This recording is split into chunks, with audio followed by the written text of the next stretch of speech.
हर खबर पर होगी आपकी पकड़। डाउनलोड कीजिए एबीपी लाइव ऐप। सुरक्षा के साथ श्रद्धा, जी हाँ, इसी पर हम बात करने जा रहे हैं। कोरोना महामारी के बीच बहुत कुछ बदल चुका है और बहुत कुछ अभी बदलने वाला है।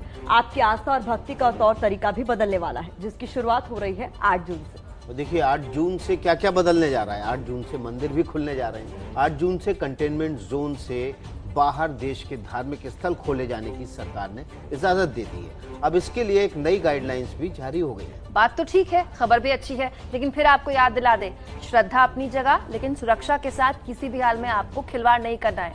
मंदिरों में, मस्जिदों में, गुरुद्वारों में या चर्च में, जहां भी आप जाएं, पूजा करें, इबादत करें, वहां सबसे पहले आपको जो अब तक कर रहे थे वो नहीं करना है। 8 जून से धार्मिक स्थलों में क्या क्या बदलने वाला है, हमारी ये रिपोर्ट सुबह सुबह आपको ताजा अपडेट दे देगी। धार्मिक स्थलों में अब ऐसी भीड़ भाड़ के जमाने गए। अनलॉक शुरू होते ही देश में मंदिर, मस्जिद, गुरुद्वारा और गिरजाघरों के लिए नए नियम लागू होंगे, जिनमें पहले जैसी तस्वीरें नहीं दिखेंगी। कोरोना काल में फिलहाल मंदिरों के अंदर अब श्रद्धालुओं को न प्रसाद मिलेगा, न चरणामृत बांटा जाएगा। 8 जून से धार्मिक स्थल खोले जाने को लेकर केंद्र सरकार की जो नई गाइडलाइन आई है, उनमें कई तरह की पाबंदियों का जिक्र है। नई गाइडलाइन के मुताबिक अगर आप मंदिर में जा रहे हैं तो मूर्तियों को नहीं छू सकते। धार्मिक किताब या पूजा स्थल को छूने की भी मनाही होगी। मंदिरों में अक्सर लगने वाली कतारें भी कोरोना काल में बदलने वाली हैं। धार्मिक स्थलों में भीड़ की सख्त मनाही है। यही नहीं, अगर आप धार्मिक स्थल में कतार में खड़े हैं तो एक दूसरे के बीच 6 फीट से ज्यादा की दूरी जरूरी है। श्रद्धालुओं के लिए मास्क या फेस कवर करना अनिवार्य होगा। अपने फोन पर आरोग्य सेतु ऐप रखने की भी सलाह दी गई है। सरकार की नई गाइडलाइन में धार्मिक स्थलों को भी कुछ जिम्मेदारियां दी गई हैं। जैसे धार्मिक स्थलों में आने वाले हर श्रद्धालु की थर्मल स्क्रीनिंग की जाएगी। प्रवेश द्वार पर और निकासी पर हैंड सैनिटाइज करने की सुविधा दी जाएगी। श्रद्धालुओं की कतार वाली जगह पर मार्किंग की जाएगी। धार्मिक स्थलों में आने जाने के लिए अलग रास्ते की व्यवस्था हो। सरकार की नई गाइडलाइन में धार्मिक स्थल के अंदर जाने से पहले हाथ और पैर साबुन से धोने की सलाह दी गई है। मंदिर परिसर में मौजूद दुकानों में भी सोशल डिस्टेंसिंग का पालन करने को कहा गया है। तो कुल मिलाकर 8 जून से भक्ति के तौर तरीके बदलने वाले हैं। तो आपने देखा कि लॉकडाउन के बाद मंदिर खुलने जा रहे हैं, तो क्या क्या बदलने वाला है। तो मंदिरों में श्रद्धालु आएंगे ही आएंगे, पूजा होगी ही, लेकिन कुछ पाबंदियों के साथ इसी तरह से 8 जून से मस्जिद भी खोली जा रही है। मस्जिदों में क्या बदलने जा रहा है? जी हाँ, करीब 2 महीने बाद मस्जिदों में फिर से नमाज शुरू की जाएगी। लोग इबादत के लिए आएंगे, लेकिन फिर ध्यान दीजिएगा, तरीका बदलना है आपको। जी हाँ, तरीका कैसे बदलेगा, इसी के लिए हमने आपके लिए खास रिपोर्ट तैयार की है। मस्जिदों में कोरोना के संक्रमण से बचने के लिए क्या कुछ तैयारियां की गई हैं, इसके लिए खास रिपोर्ट हमारे लिए भेजी गई है मुजफ्फरनगर से। देखिए,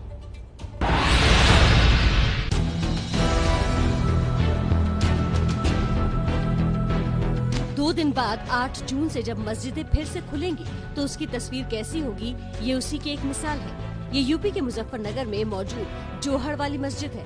मस्जिद के आंगन में शुरू से अंत तक प्लास्टिक की दीवार खड़ी की गई है।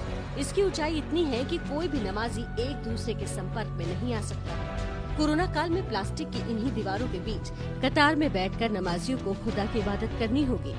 एक आदमी 4 फीट पे खड़ा होगा, आपस में 4 फीट की दूरी रहेगी। आपस में ये पन्नी रहेगी बीच में, और एक आगे पीछे 4 फीट की दूरी पे खड़ा होगा।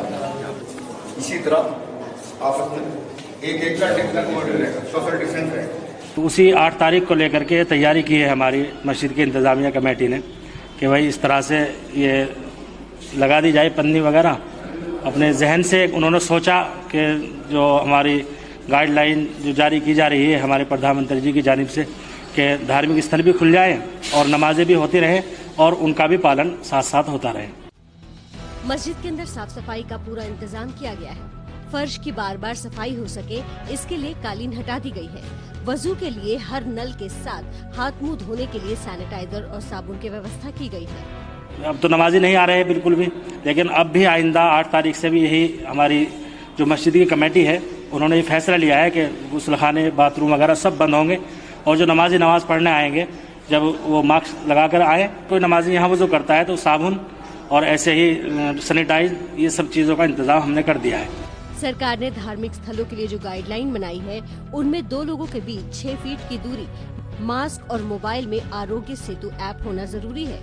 जोहड़ वाली मस्जिद की इंतजामिया कमेटी सरकार के इन सभी दिशा निर्देशों के पालन के लिए तैयार है। मस्जिदों में एक तो हम इस तरह के आपस में कोई मिलने ना पाए, डिस्टेंस रखा जाए। दरवाजे पे वो इंतजाम रखा जाएगा कि एक आदमी आता रहे डिस्टेंस लेके, और बाकायदा डिस्टेंस के हिसाब से नमाज, जैसे पन्नी लगाई है तो डिस्टेंस रखने के लिए लगाई गई कि डिस्टेंस से खड़े हों और अपने नमाज अदा करें और घर चले जाएं। क्या काबिले तारीफ काम मुजफ्फरपुर की इस मस्जिद में वहां आयोजकों ने, वहां लोगों ने किया है। मुजफ्फरनगर की एक खबर थी, माफ कीजिएगा।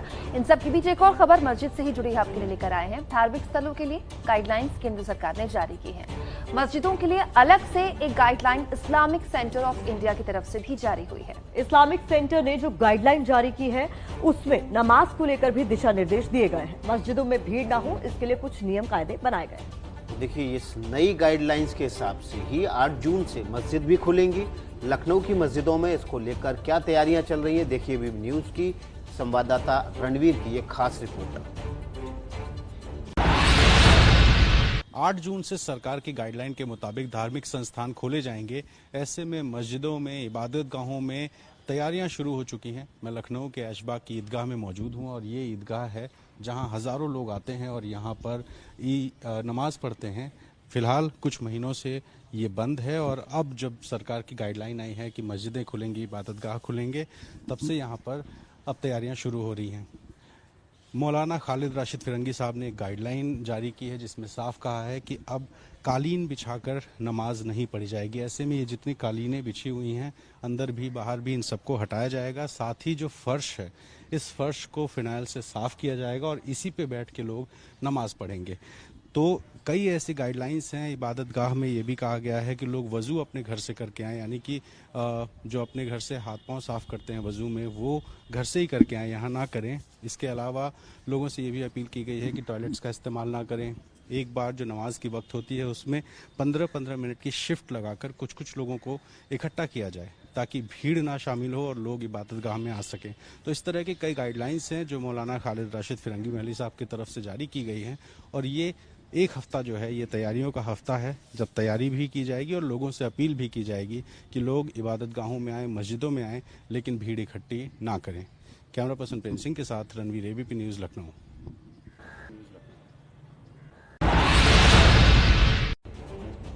लखनऊ की बात हम कर रहे थे। लखनऊ की एक और रिपोर्ट आपके लिए हम लेकर आए। लखनऊ के इस्लामिक सेंटर ऑफ इंडिया और ईदगाह के प्रमुख मौलाना खालिद राशिद फिरंगी महली ने सरकार से धार्मिक संस्थानों में श्रद्धालुओं की संख्या तय करने की मांग की।